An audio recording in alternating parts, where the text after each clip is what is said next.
Bismillahirrahmanirrahim. Assalamualaikum warahmatullahi wabarakatuh. Baik, teman-teman, di sini saya akan menjelaskan prosedur eksperimen efek fotolistrik pada PET simulasi. Nah, di sini ini merupakan tampilan pertama simulasi efek fotolistrik pada PET simulasi. Nah, untuk masuk ke simulasi ini, kalian dapat mengakses link yang terdapat pada LKPD. Nah, langsung saja. Di sini pertama-tama saya akan menjelaskan tentang komponen-komponen yang terdapat pada simulasi tersebut. Yang pertama, di sini ada tabung vakum. Tabung vakum ini tuh berfungsi sebagai tempat berlangsungnya efek fotolistrik. Nah, di sini akan ada elektron-elektron yang bergerak. Kemudian di sebelah kiri, di sini terdapat logam target yang bernama logam target katoda, di mana logam target katoda ini memiliki kutub positif. Kemudian di sini ada logam target anoda, di mana anoda ini memiliki kutub negatif. Kemudian di sini ada baterai. Di sini kita bisa melihat nilai potensial baterai atau tegangan baterai. Kemudian di sini ada arus atau current. Di sini kita bisa melihat arus fotoelektron yang ditimbulkan dari percobaan yang akan kita lakukan. Kemudian di bawah terdapat tombol play atau pause. Tombol ini berfungsi untuk memulai simulasi ataupun menghentikan simulasi. Kemudian di sini terdapat sumber cahaya dengan panjang gelombang tertentu. Di sini juga terdapat intensitas cahaya, di mana di sini kita bisa mengatur intensitas cahaya dari 0% hingga 100%. Nah, kemudian di sini terdapat panjang gelombang cahaya. Di sini juga kita bisa mengatur panjang gelombang cahaya yang akan kita gunakan.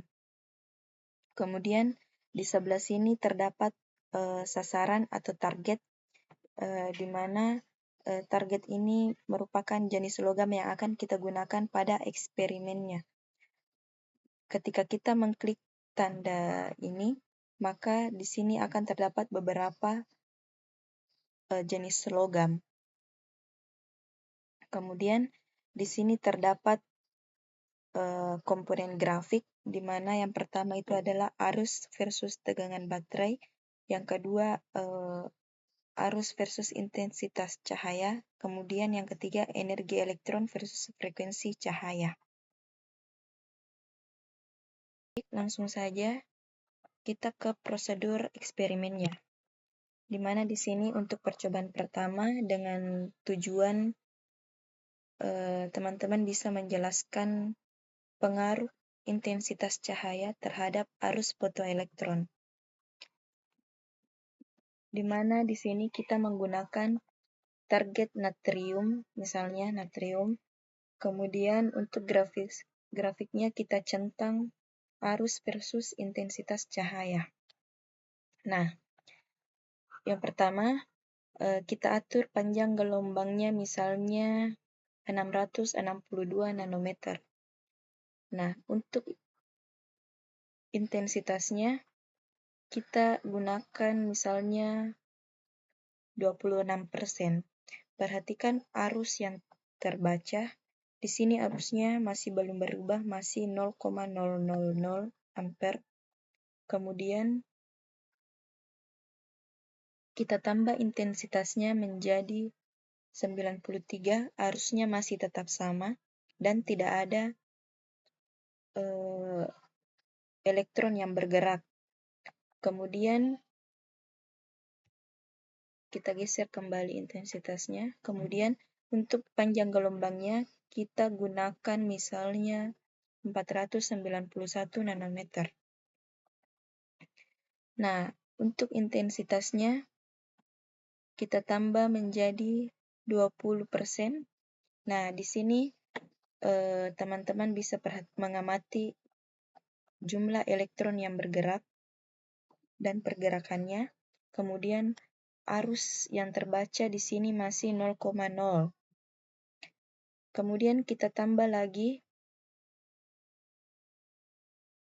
intensitasnya menjadi 59%. Di sini arusnya masih tetap 0, namun jumlah elektron yang bergerak itu semakin bertambah. Kemudian intensitasnya kita tambah lagi menjadi 100%. Arusnya masih tetap sama 0, dan elektron yang bergerak itu pergerakannya semakin cepat. Nah, kemudian kita geser kembali intensitasnya menjadi 0, dan panjang gelombangnya kita turunkan ke 348 nanometer. Kemudian untuk intensitas cahayanya kita gunakan misalnya 20%. Nah, kalian bisa amati arus di sini, arusnya berubah menjadi 0,062. Kemudian jumlah elektron yang bergerak itu pergerakannya semakin cepat dengan jumlah elektron yang ada beberapa. Kalian bisa menghitung jumlah elektronnya dan mencatatnya di tabel pengamatan nanti. Jangan lupa mencatat arusnya juga. Kemudian, ketika kita menambah intensitas cahayanya menjadi 55%, kalian bisa amati elektron yang terdapat pada tabung vakum itu jumlahnya semakin bertambah. Kemudian arusnya juga berubah menjadi 0,167. Untuk grafiknya, dia juga akan semakin naik. Kemudian kita tambah lagi intensitasnya menjadi 98%. Nah, elektron yang terdapat pada tabung vakum juga bertambah, arusnya juga bertambah, yaitu 0,801 ampere. Untuk grafiknya juga dia akan semakin naik. Nah, setelah teman-teman sekalian melakukan simulasi efek fotolistrik menggunakan PET simulasi, kalian dapat menganalisis pengaruh antara arus dengan intensitas cahaya. Kemudian setelah itu kalian dapat menuliskannya ke LKPD yang sudah tertera pada modul. Terima kasih. Sekian. Assalamualaikum warahmatullahi wabarakatuh.